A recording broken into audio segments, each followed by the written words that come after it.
Bienvenidos, bienvenidos sean todos ustedes a un programa más en este proyecto Estados Unidos, México, Mundo.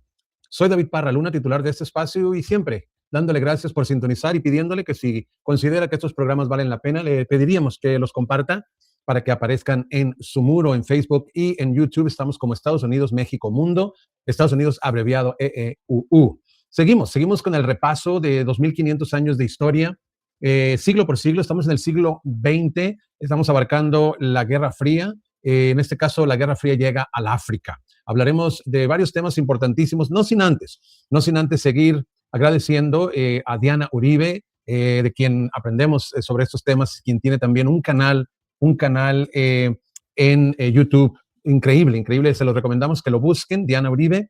Ahí tiene videos sobre historia de muchos países de una manera increíble e impresionante. Así es que se los recomendamos mucho que los oigan, que les echen un vistazo y les aseguro que no se arrepentirán. Es increíble la forma en que Diana Uribe enseña y narra la historia. Pues muy bien, muchas gracias de nuevo y aquí vamos a entrar entonces en cómo es que la Guerra Fría llega al África. En este caso, aquí vemos el bosquejo que nos ocupará en esta ocasión. Vamos a hablar de la Guerra Fría, cómo llega a África. En este caso hablaremos de esclavitud, colonización, descolonización, guerra civil y la Guerra Fría. Puntos dentro de ese punto principal: el encuentro de los africanos con el hombre blanco, esclavitud y más, la colonización de África, la descolonización de África, la guerra civil de África y la entrada de la Guerra Fría. Pues muchas gracias de nuevo y vamos a entrar entonces en materia: el encuentro de los africanos con el hombre blanco. Hoy vamos a ver cómo la Guerra Fría llega al África. A África le va a tocar la peor parte, una parte terrible, porque van a aprovechar los conflictos que van a surgir a partir de la descolonización para despedazarlos con el mismo truco con que los colonizaron, que es el de apoyar a unos grupos en contra de otros y de esta manera mantenerlos divididos y en conflicto. Ese ha sido el esquema del colonialismo europeo en todas las latitudes de la tierra, desde Cortés, pasando por todos los pueblos que fueron colonizados. La misma modalidad se da ahora en la descolonización.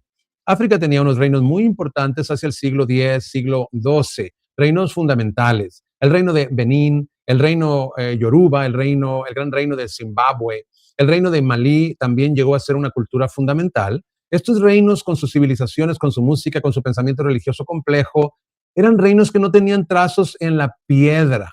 Digamos, no era así como representaban su visión del universo.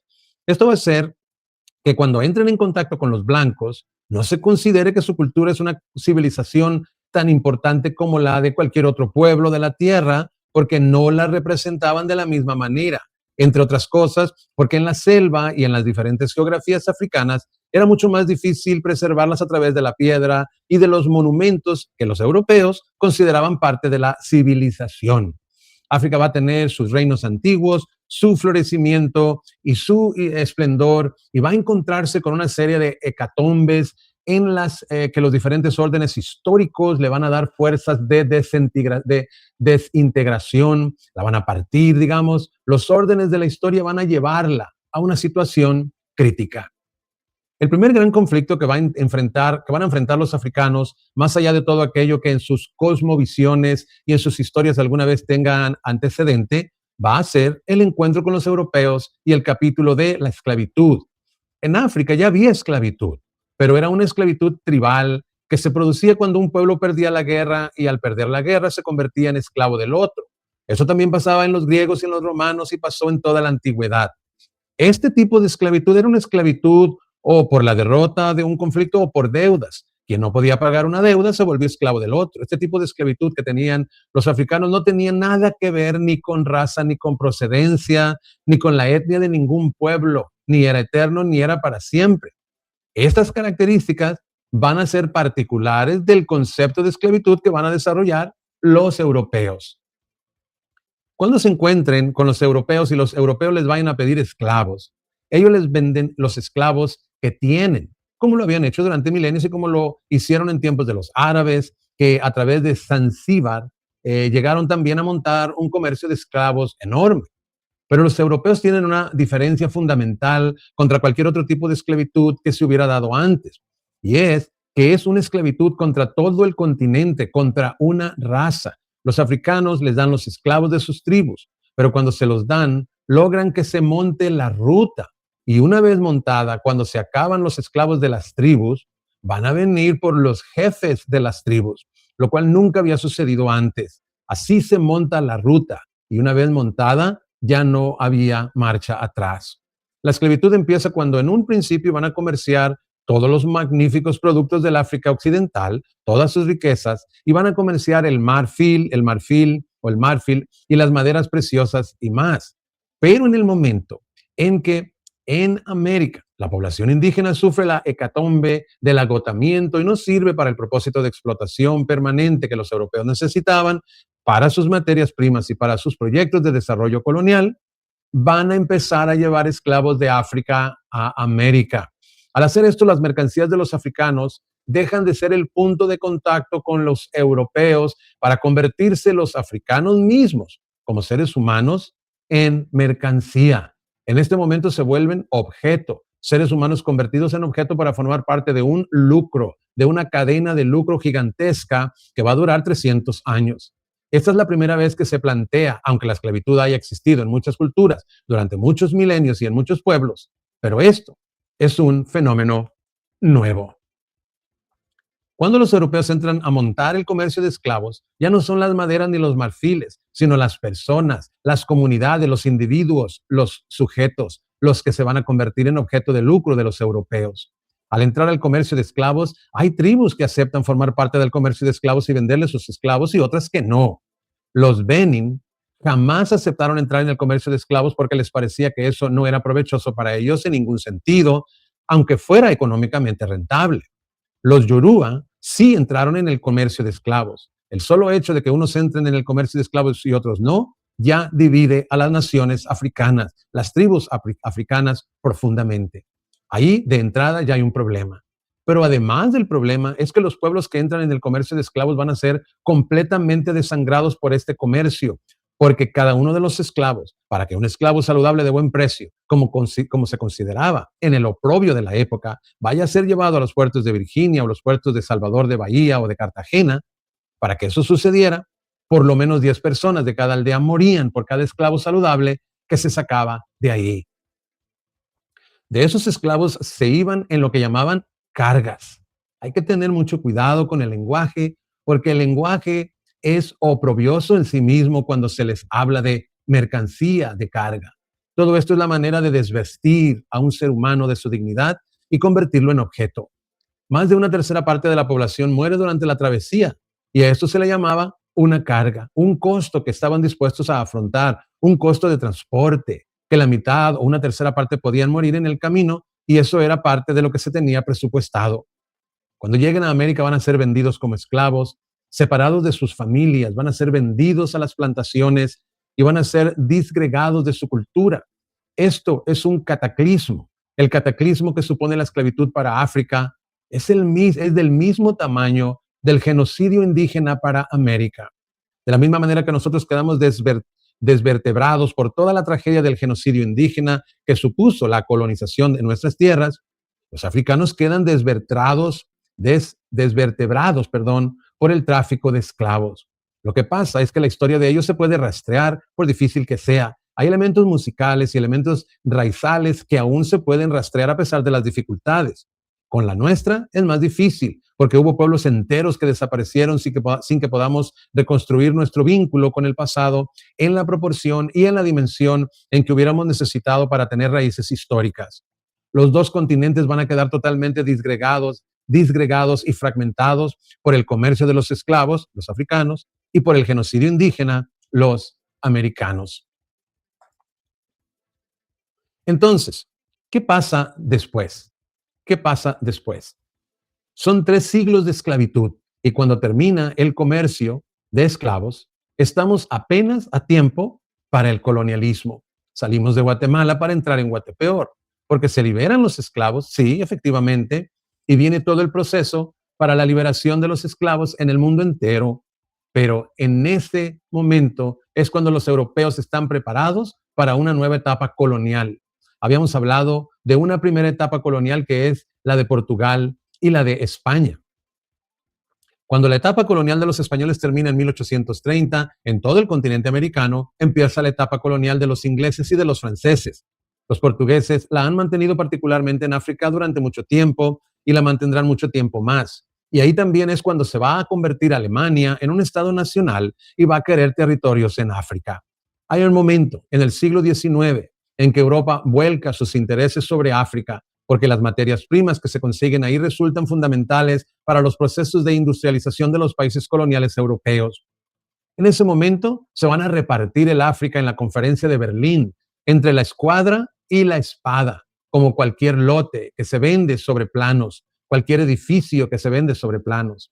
En Berlín, en la conferencia de Berlín, se van a repartir el África entre los europeos, tierras que no son de ellos, pueblos que no son de ellos, gentes que no son de ellos, que no son suyas. Se la reparten y como se la reparten milimétricamente, de nuevo, y como se la reparten milimétricamente, los mapas del África quedan convertidos en mapas geométricos como nunca es la geografía.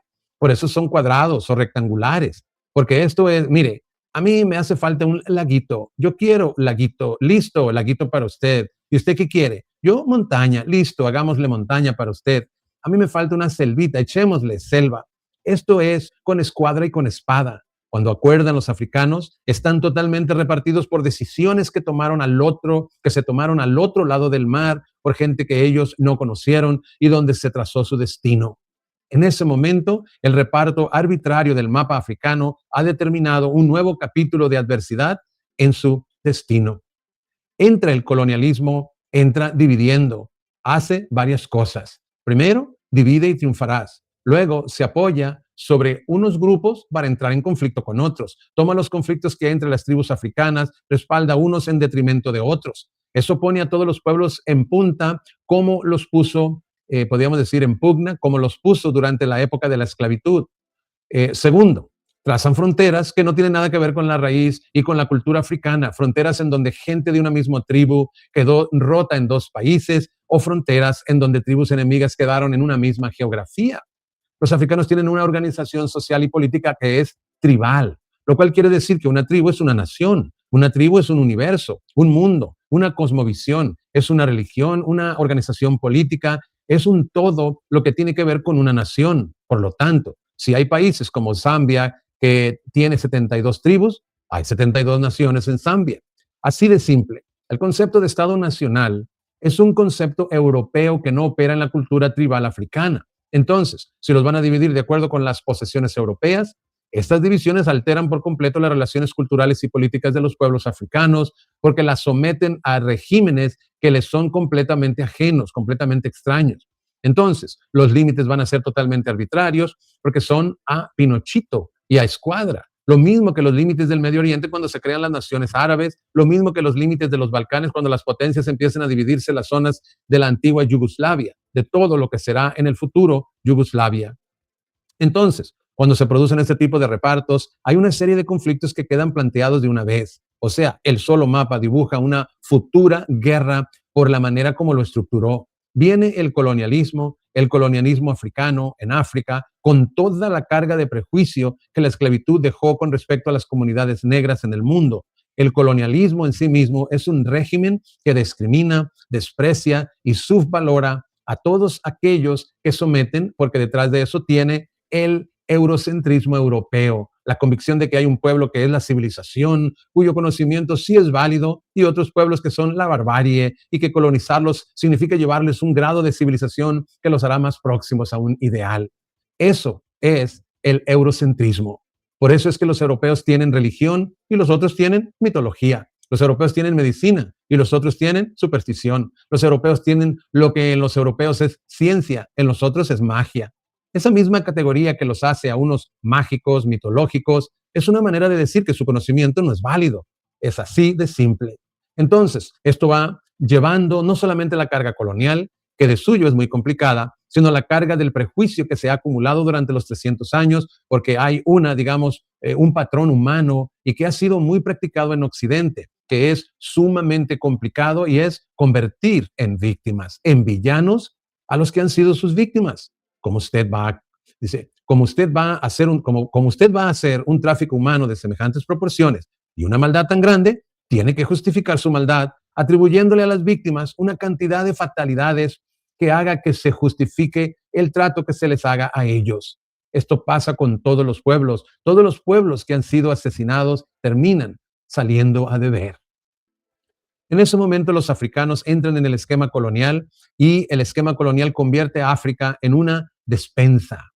Va a ser más brutal y más terrorífico de lo que fue en el resto del mundo. Fue salvaje. Esa forma tan brutal de tratar a los africanos, convertirlos en una despensa permanente, no permitirle acceso a la educación, a la cultura, y si en caso de que pudieran, porque los hubo que pudieron, no le permitían acceso al mundo del hombre blanco. Los africanos decían, es mentira lo que nos dicen, que si nos cristianizamos vamos a ser iguales. Nos cristianizamos y nos siguen discriminando. Nos dicen que si estudiamos vamos a ser iguales. Estudiamos y no nos dan empleo. O sea, todos los parámetros de estudio, de religión y de educación sirven para el hombre blanco, pero no para el hombre negro. Todo esto va generando una cadena de odios y hay un caso particular donde se va a producir una tragedia muy grande. El pueblo Kikuyu es una tribu de lo que hoy es Kenia, la que sale en África Mía, la película con Meryl Streep y Robert Redford. Esa tribu va a sufrir 4 calamidades seguidas entre finales del siglo XIX y comienzos del siglo XX. Le va a venir una epidemia de viruela, luego una peste bovina, luego una hambruna y después una plaga de langosta que acaba con todos los cultivos. Al llegar las 4 plagas, los Kikuyu abandonan su territorio porque no pueden vivir en esas tierras. Van a buscar prosperidad y vida en otro lado, pero son nómadas. Después de las calamidades, vuelven a sus tierras de origen. Mientras están fuera, llegan los ingleses, quienes piensan que esas tierras están baldías y las toman y las poseen y las conquistan. Cuando los Kikuyu regresan como común y corriente, como Pedro por su casa, encuentran que esas tierras ya están en manos de los hombres blancos. Intentan explicarles que esas tierras son africanas y los hombres blancos no tienen ninguna intención de entender eso. Así que los Kikuyu empiezan por el robo de sus tierras y ahí ya empieza el odio. La manera como el colonialismo se va a manifestar en África, desapareciendo tribus enteras, haciendo negocios increíbles, va a generar unos niveles de resentimiento muy grandes. En Kenia hay una herida abierta y esa herida va a hacer que sea por Kenia, por donde va a empezar la cadena de la descolonización. Los únicos que trataban humana y dignamente a los africanos eran los misioneros. Y los misioneros de la Consolata, italianos, fueron tan despreciados por los ingleses que como contraprestación al maltrato que recibieron de ellos, enseñaron a leer a los Kikuyu. La idea de la colonización europea en África era que los africanos nunca deberían aprender a leer ni a escribir para que la condición de despensa y saqueo fuera eterna. Cuando los misioneros de la Consolata empiezan a enseñarles a leer y escribir, rompen ese primer aislamiento. Y por eso se va a formar una clase en Kenia, una clase lo suficientemente culta para poder empezar a plantear un proyecto más adelante, un proyecto de descolonización. Se van desarrollando historias terribles, dramáticas, heroicas, cuando Stanley y Livingstone empezaron a buscar el nacimiento del Nilo. Historias que se van a dar en muchos terrenos. Hay una, que es la famosa historia de las montañas de la Luna, que es donde nace el Nilo. Pero antes de eso también van a entrar por el Congo. Cuando entran por el río Congo y empiezan a buscar el nacimiento del Nilo, encuentran las rutas de acceso al África interior. Es la famosa historia, cuando Livingstone fue a buscar el nacimiento del Nilo y se perdió. No supieron de él durante mucho tiempo. Livingstone es escocés y Stanley consigue de parte del gobierno belga que lo financien para ir a buscar a Livingstone. Y cuando lo encuentra, siendo el único hombre blanco en África, le dice el doctor Livingstone, supongo la famosa frase. Y todas las aventuras de buscar el nacimiento del Nilo y las aventuras de buscar el río Congo hacen que ya no sea solamente a través de las costas, sino por el África interior, a través de los ríos, como entre la penetración europea. Y aquí van a empezar los repartos. Entonces, van a ver las historias heroicas de Burton, de Stanley, de Livingstone y toda la gente que buscaba el nacimiento del Nilo, y van a ver las otras historias buscando toda la minería. Los belgas se van a dar cuenta que a través del Congo hay una entrada buenísima de minerales, pero en los belgas no será como imperio los que conquisten al Congo, sino un solo hombre. Será el rey Leopoldo. Por eso las ciudades se llamarán Leopoldosville. Era la finca de un solo hombre hasta que después se volvería colonia de Bélgica, pero fue durante mucho tiempo la finca de un solo hombre. Los ingleses, por su lado, tenían un proyecto de una África inglesa del Cabo al Cairo. Hágame el favor. O sea, desde Sudáfrica hasta el extremo de Egipto. Los franceses se tomarían todo lo que todo lo que es el África del Norte, que llaman Magreb, que es el África árabe, que es lo que es Egipto, Marruecos, Mauritania, Argelia, Túnel, lo que es Libia, todo eso es Magreb. Todo eso es en Magreb. Por el otro lado, los portugueses de tiempo atrás tenían lo que es Angola, lo que es Mozambique. Los alemanes, cuando se vuelvan Estado Nacional, van a entrar en Zambia y en Tanzania. La historia del Cabo al Cairo de una África inglesa se cumple casi en su totalidad, con excepción del enclave de Tanzania. Y en el sur, por el otro lado, Zambia va a ser parte de Namibia, va a ser una colonia alemana. De esta manera también habrá colonias italianas y también habrá enclaves italianos y habrá un Sahara español. Con esto los europeos se van a meter en todas partes, pero es en Kenia donde se prende la chispa. Es allí donde va a empezar todo el proceso. Durante la Segunda Guerra Mundial, los africanos empiezan a considerar que su situación no varía fundamentalmente dependiendo de quién gane la guerra, que si la ganan los alemanes, los ingleses, los franceses, como que si la ganan los belgas. A ellos no les hace diferencia, todos son sus amos coloniales. Después de la Primera Guerra Mundial se les prometió un nivel de independencia y de autonomía, no les cumplieron. Después de la Segunda Guerra Mundial, ¿qué les parece pensar? ¿Qué les hace pensar que ahora sí les van a cumplir? Para ellos los europeos son todos lo mismo, porque los europeos no dan ninguna distinción con los africanos.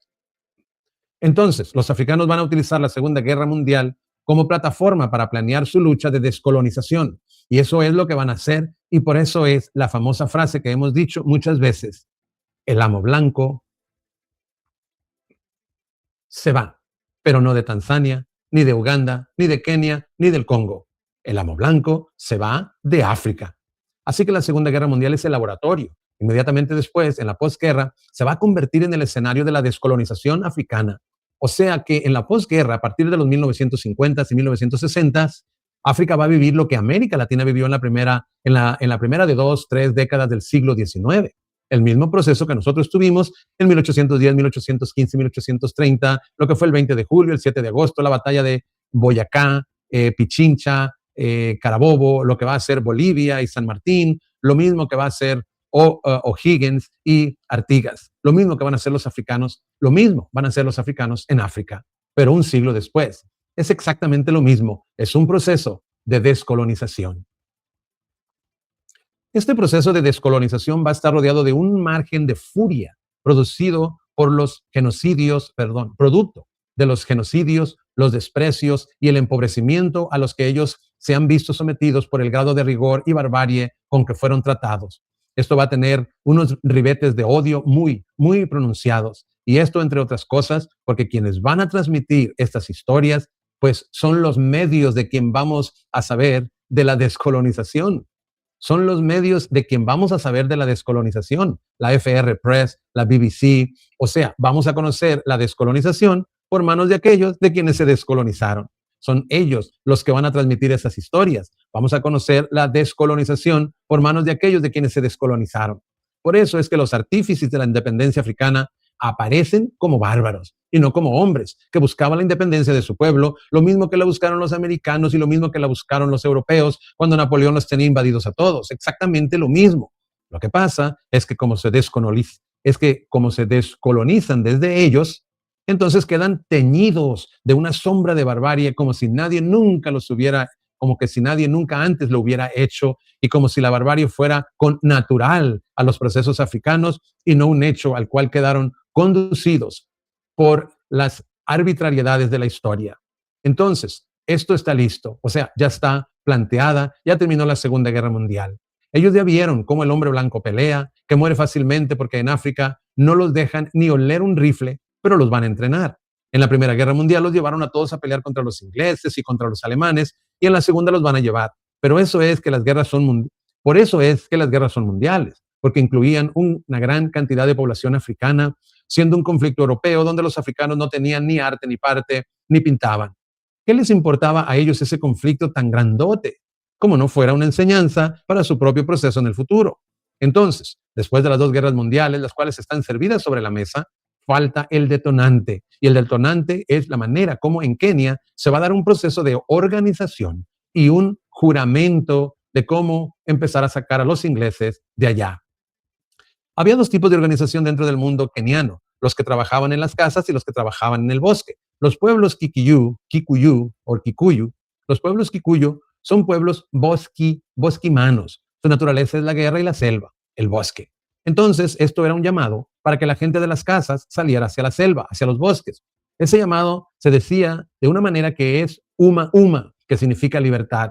Pero los ingleses rápidamente identificaron este vocablo como un tropel, o sea, no sabían qué significaba esa vaina, pero eso era tropel.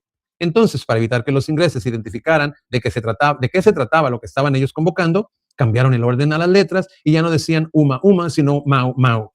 Mau Mau es como se va a llamar la guerrilla que va a empezar el proceso de independencia de Kenia. Y Kenia es la punta de lanza por donde va a empezar toda la descolonización africana. El jefe de los Mau Mau se va a llamar Jomo Kenyatta, y a él se le va a conocer como la lanza ardiente, the burning spear. Hay un canto que dice llora África, llora sangre, llora sangre África. El que lo canta es uno de los principales, digamos, una de las figuras destacadísimas del género del reggae jamaiquino. Y el nombre que él se pone a sí mismo para cantar su música y para cantar a África es precisamente la lanza ardiente. The Burning Spear, por la figura mítica de Jomo Kenyatta, una generación después, que es cuando sale el reggae, cuando los procesos de descolonización del África ya se han completado. Entonces, el asunto es que aquí se empieza a dar una tensión muy grande. Dentro de la tribu Kikuyu hay un orden histórico en el cual los derechos son para los miembros de la tribu. Los que no forman parte de la tribu no están incluidos en su esquema de derechos. Esto no es solamente de los Kikuyu. Vaya y pregunte en las fronteras qué significa ser un ilegal, uno que no es miembro de una tribu. Si la membresía de la tribu, la del papel, y el tipo no tiene papel, pues no es miembro de la tribu. Entonces ellos consideraban que las afrentas hechas a los que no eran miembros de la tribu no tenían el mismo nivel de validez que lo hicieron dentro de la misma tribu. La misma cosa que hablamos. O es que o es que contra un ilegal hay algún tipo de cosa que no se puede hacer. Entonces ellos van entrando en una confrontación y van a hacer un juramento. El juramento es un compromiso de empezar a independizar Kenia. Ese juramento, cuando es detectado por los ingleses, va a ser reprimido por unos niveles de masacre absolutamente bárbaros. Aquí hay niveles de barbarie encontrados, tanto la manera como los ingleses agarraron y despedazaron y ejercieron la más brutal, severa y sangrienta represión contra los pueblos de Kenia que se estaban descolonizando, como los pueblos de Kenia habrían de responder de la misma manera como fueron tratados. Luego esto va a hacer que aquí hayan unos baños de sangre violentos, hasta que se van a dedicar a matar ingleses, a quemar cosechas, a robar ganado, a tomarse tierras que de todas maneras son de ellos, son las tierras de los Kikuyus. Bueno, y esto llega al punto en que se fueron, pero en un 2x3 se fueron es ya. Entonces hay un momento en que la salida de los ingleses se vuelve precipitada. Los kenianos van a tener que pagar indemnizaciones por las mejoras que los ingleses hicieron, tomándolos a ellos como esclavos para construir las carreteras que necesitaban para sacar los productos que les estaban saqueando. Sí, imagínense, tuvieron que pagarle unas indemnizaciones grandes a Inglaterra. Por eso el proceso de descolonización empieza en Kenia, un país que tiene toda una historia detrás. Hay una anécdota de cómo los miembros de la comunidad africana eran invisibles. La anécdota de Mabeki, que decía que una vez llegó una mujer blanca a un despacho, a una oficina, y estaba él sentado despachando. Ella preguntó si no había nadie ahí. Él le dijo, estoy yo, señora, ¿qué se le ofrece? Ella preguntó de nuevo si no había nadie ahí. Él decía, estoy yo, señora, ¿qué se le ofrece? A la tercera vez, ella dice que no hay nadie quien la atienda, y él le dice, pero ¿cómo? Si estoy yo. Y entonces ella lo denunció por grosero y por desacato y por faltarle al respeto. Lo que ella quería decir era que al no haber ningún blanco, no había nadie. Un africano no era nadie. Bueno, por ahí, así las cosas. Entonces esto va a hacer que Kenia encabece, digamos, el proceso. El otro proceso que se va a dar es el proceso del Congo, que es muy complicado, y es a través del proceso del Congo que va a entrar la Guerra Fría. Todo este cuento es para ver cómo es que va a entrar la Guerra Fría en África y cómo es que la Guerra Fría va a alterar profundamente las relaciones entre los africanos y va a producir otra catástrofe después de la catástrofe de la esclavitud, después de la catástrofe del colonialismo. La descolonización metida dentro del engranaje de la Guerra Fría va a traer otro tipo de infortunios porque van a polarizarse también. Cuando un pueblo se descoloniza, tiene que entrar a decidir qué tipo de nación va a ser, porque en el régimen colonial no existe una nación, sino una subordinación a un poder extranjero. Descolonizarse es sacar a un extranjero de donde está gobernando. Todo el mundo se pone de acuerdo a sacar al extranjero. Ahí está, no hay ningún problema. Vámonos. Y es bravo, pero normal. Pero una vez que se vayan, ¿qué vamos a hacer con la nación? Una vez que se van, vienen las mismas preguntas de siempre. ¿Vamos a hacer un Estado federal o un Estado unitario? ¿Nos vamos a dividir sobre qué tipo de gobierno vamos a tener? ¿Vamos a tener un gobierno centralizado? ¿Vamos a tener un gobierno tribal? ¿Vamos a tener un gobierno de las diferentes tribus? Todo lo mismo que nosotros nos tuvimos que plantear cuando nos descolonizamos, y las mismas guerras civiles que ahogaron 100 años a los argentinos, las 40 guerras civiles del coronel Aureliano, hoy en día que vivimos nosotros en 100 años de soledad y en carne viva. Todo lo mismo que nosotros vivimos, lo van a vivir los africanos en las mismas condiciones. Después de la descolonización viene la guerra civil, porque la descolonización implica una cantidad de decisiones sobre qué tipo de países se van a hacer, qué hace que las facciones que estuvieron de acuerdo para expulsar a las potencias coloniales no se puedan poner de acuerdo para saber qué tipo de país van a tener. Y eso es exactamente lo que va a pasar en el Congo. Entonces, hay unas reglas del juego que se van a respetar en la descolonización. Los límites que trazaron los europeos los van a dejar tal cual, porque si redefinimos los límites del África, se nos van las guerras en solo saber por dónde era que estaban los ríos, que debían ser la tribu, que debía estar, y que el pueblo que debía estar. Entonces, una cosa a la vez. Primero, vamos a sacar a los europeos. Después de que se van los europeos, entonces vamos a ver qué vamos a hacer aquí con nosotros. Pero si nos ponemos a sacar a los europeos, a redefinir los límites del África y a tomar las decisiones sobre qué sistema político vamos a tener, miren, ni una cosa ni otra. Entonces, dejamos las cosas como están, ya llegará el día, si algún día llega, de revisar esto, pero por ahora así se quedó. Este modelito se fue así, no nos gusta, pero es el que hay. Vamos a trabajar sobre eso, vamos a trabajar sobre las lenguas coloniales, también es importante, digamos, para los procesos. Esto es un acuerdo que hizo todo el África, porque es que estamos hablando de más de 19 países que se van a descolonizar en una década.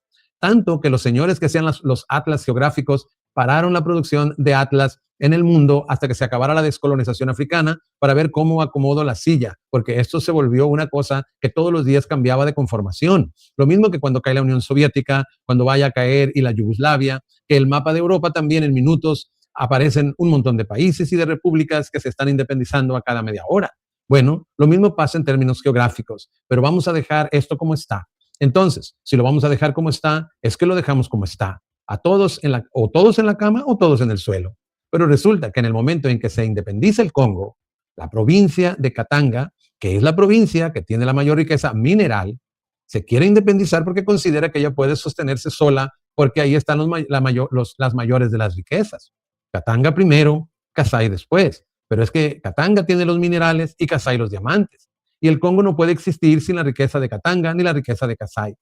En ese momento, las compañías multinacionales mineras ven en estos procesos de independencia una manera de seguir conservando la subordinación económica y de seguir haciendo negocios. Y por eso empiezan a apoyar la independencia de Katanga, o sea, la desmembración del antiguo Congo belga, como una manera de mantener la presencia colonial y económica en la zona. Es decir, haciendo lo mismo que se hizo en la descolonización que en el colonialismo, que es apoyar a una fracción, una tribu contra otra, y de esa manera, a través de la división y del odio tribal, seguir reinando. Divide y triunfarás. Entonces, se les van a dar los derechos. De esa manera, las compañías mineras y detrás de ellas mercenarios belgas, o sea, empresarios privados belgas, ya no el gobierno belga, ya no el país de Bélgica, ni el señor Leopoldo, como lo fue antes hasta 1910, que luego eso vuelve una colonia belga. Ya no es Bélgica, sino empresarios privados a través de mercenarios empiezan a apoyar a Katanga. Entonces, aquí hay una serie de líderes. Hay un líder que es Patricio Lumumba, que quiere una unidad entera, un solo Congo. Hay un líder que es Kasavubu, y Kasavubu lo que quiere es un país federal, uno solo, pero federal. Hay un líder de Katanga que es el que quiere la sedición y el separatismo, que es Techombe o Chombe. Son estos tres personajes en primera instancia y cada uno tiene un proyecto diferente, pero por eso va a estallar la guerra civil. Entonces, en un momento dado, Lumumba, que es el personaje muy importante, porque Patricio Lumumba es en el África, y Malcolm X en Estados Unidos, son los creadores de la conciencia universal de la historia del mundo negro, de la comunidad afro, del origen afro en el planeta entero. Ellos son los visionarios que pueden por primera vez tener una visión global. Además, Patricio Lumumba en África y Ho Chi Minh en Indochina son los que entienden el colonialismo, son los que entienden el colonialismo como un orden histórico que afecta a una cantidad de naciones y no solamente a la suya. Es por la visión, la amplitud de la visión, que van a ser personajes importantísimos. Cuando Patricio Lumumba ve que los mercenarios belgas y otro poco de gente está tratando de apoyar la independencia de Katanga, y Bélgica además reconoce a Katanga como para meterle pues el dedo ahí en la llaga, pide ayuda a los cascos azules y a las Naciones Unidas para que no para que no le despedacen el país, porque su país despedazado no es viable. Las Naciones Unidas, los cascos azules, van a entrar cuando está desatada la guerra civil por la secesión de Katanga, pero no van a impedir la secesión porque hay una cantidad de intereses económicos, de esos oscuros y sucios y espantosos, que hacen que ellos no puedan entrar a transgredir sus intereses. Así que se meten, intervienen en la guerra civil, pero no intervienen contra la secesión de Katanga, que es para lo que los llamaron, porque hay mucho billete en juego detrás de esto. Cuando eso pasa, Patricio Lumumba le va a pedir la ayuda a la Unión Soviética, porque el otro lado no le resuelve ni le dice absolutamente nada. Patricio Lumumba más adelante va a ser detenido, va a ser arrestado, va a ser llevado a la mismísima Katanga, que es donde están sus enemigos, y allá será asesinado. Mientras tanto, Tshombe también van a entrar, todos estos van a entrar en conflictos. Pero cuando Patricio Lumumba le pide a la Unión Soviética que lo ayude por el tema de que los cascos azules no pudieron dirimir como se estaba esperando el asunto de impedir la secesión de Katanga, ahí entra la Guerra Fría al África. Es decir, una cosa de la magnitud de la descolonización africana no podía quedar fuera del marco de la Guerra Fría, porque si la Guerra Fría se metía en todas las geografías, esto era una situación que llamaba a la participación de las superpotencias en una África llena de recursos y llena de conflictos. Ahí están los dos elementos servidos en la mesa: los recursos y los conflictos. Por alguna parte llegará, porque acuérdese lo que hemos visto. ¿De dónde sale lo que hemos visto? De dónde sale el colonialismo europeo, por ahí va entrando la Guerra Fría por la misma puerta. Lo vimos en el caso del Canal de Suez, de la batalla de Dien Bien Phu en Indochina. Lo vimos en el caso de todas las geografías que hemos andado en este programa para hablar de la Guerra Fría, que es mundo y medio. Bueno, pues le va a llegar el turno al África por la vía de la descolonización y de los repartos. Entonces, este proceso, como se va a dar en el África, la guerra del Congo, la figura de Mobutu, que le pasó Tshombe, cómo se van a meter los cubanos, cuál es la historia de Angola, cuál es la historia de Etiopía, cuál es la historia de Eritrea, cómo se les van a dar armas de fuego automáticas a pueblos que han tenido luchas ancestrales a punta de lanza y convertir en ríos de sangre lo que antes fueron los honores de los guerreros, y los repartos que la Guerra Fría van a ser del continente africano ya curtido en penurias y a punto de una más, es lo que vamos a ver en el siguiente programa. Pues es así como llegamos al final del programa. Impresionante de nuevo la crónica de Diana Uribe, el material que ella nos ofrece. Siempre le seguimos recomendando que la busquen. Impresionante todo lo que ella tiene que compartirnos. Así es que muchas gracias por habernos sintonizado. Espero que les haya ayudado, tal y como a mí, y que nos pueda acompañar en el próximo programa. Y no olvide compartir el programa. Muchísimas gracias. Será hasta la próxima.